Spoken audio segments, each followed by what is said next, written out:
Let's say the closest thing in reality as far as paying the taxes and owning the property would have to be a numbers game, right? And if 95% of the time it redeems, that would mean you'd have to buy 20 tax lien certificates to get one property. So let's go to the viral sensation where it's like, buy the property for paying the taxes of $400. Let's go for the realistic example of that. So that would be, let's say you find a $50,000 property or piece of land, or even $100,000. $400 on $100,000 is a little bit low. But let's say $400 on a $50,000 property, whether it's land or whatever. Okay, so you buy 20 of those. Okay, so you're going to be out of pocket about $8,000, and then from there, one out of those 20 will not redeem. Okay, so at this point, you will foreclose on that property. You will send notices to everybody involved, giving them a chance to pay that $400 back, or you're going to foreclose, right?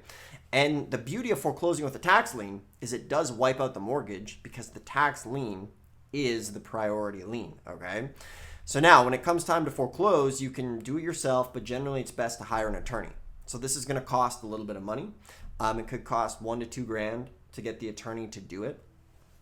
And then from there, when you foreclose, you have to do a quiet title, which could cost maybe another $1,000. So at the end of the day, it's not just going to be $400. It is going to be that $400 plus maybe a year or two subsequent taxes before that. Okay.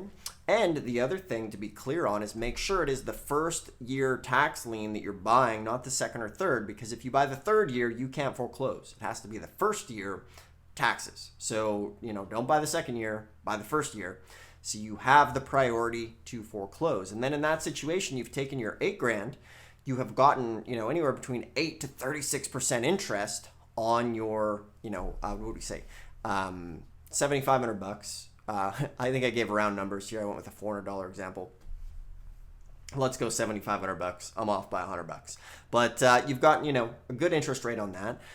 But you've turned that amount of money possibly into $50,000 within 1 or 2 years because of kind of the home run that you're going to get when that tax lien doesn't redeem. Okay. Now, the other situation is, yes, there are over-the-counter deeds that you can go and buy, okay, in deed states.